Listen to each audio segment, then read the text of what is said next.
ከሜምበሮቼ ጋር ስናይፐር ኢንትሪ ፕላስ 300 ፒፕስ ፉሊ ስማሽ አድርገናል። ሌትስ ጎ። ሰላም እንዴት አላችሁ? ዛሬ ከወሰነው ትሬድ ጎልድ ፔር ፕላስ 300 ፒፕስ እንዴት ጌን እንዳደረግን እንዲሁም ቢፎር ዘ ኢንትሪ የነበረበት ዞን ያየንበት ሁኔታ እንወያይ።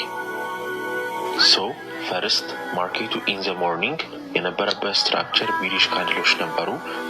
ሲሰጠን የነበረው ካንድልም በዚህ መልኩ በጣም ጃይንት ነበር።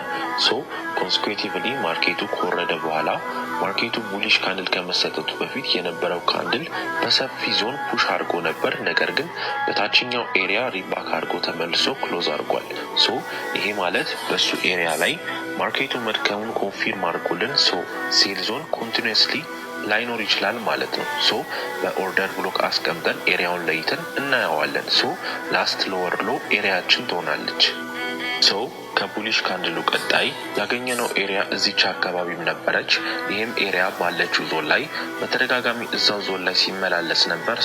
በዚህ ሁኔታ የምንረዳው ትልቁ ነገር ማርኬት ስትራክቸሩ ቡሊሽ ስለነበር ወደ ላይ መቀጠል የነበረበት ቢሆንም ነገር ግን ይሄ ያለበት ኤሪያውን ብሬክ ማድረግ ከብዶታል።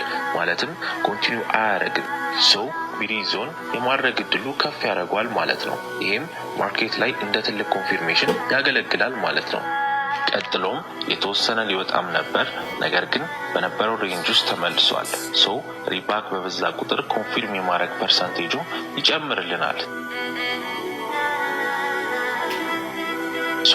አስቀመጥነው ሬንጅ ሴል ኤንትሪ ተመልሶ ሲመጣ ኤንትሪ ይኖረናል ማለት ነው።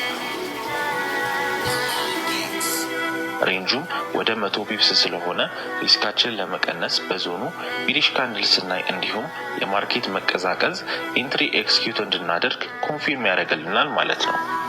ማርኬቱም የተወሰነ ሙቭመንት አድርጎ የኛ ኤሪያ ተመልሶ በጃይንት ቡሊሽ ካንድል የኛ ዞን ገብቶልን ነበር።